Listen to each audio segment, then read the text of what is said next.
ನನ್ನ ಎದೆಯೊಳಗಿನ ಸ್ವರ ನುಡಿಸುವ ಕೈಗಳೇ ನಿನದು. ನಿನ್ನ ಕೈಗಳ ಜೊತೆ ಕೈ ಸೇರಿಸಿ ಜಗವ ಕೊಳ್ಳು ಮನಸ್ಸು ನನ್ನದು. ಈ ಸುಂದರ ಬೆಳದಿಂಗಳ ಈ ತಂಪಿನ ಅಂಗಳದಲ್ಲಿ ನನ್ನ ನಿನ್ನ ನಡುವಿನಲ್ಲಿ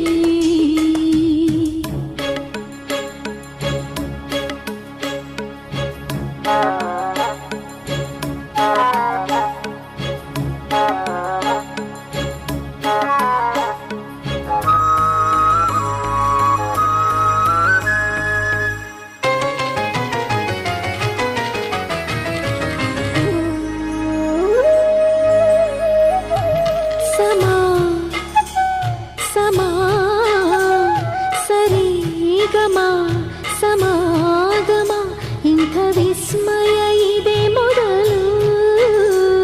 ಘಮ ಘಮ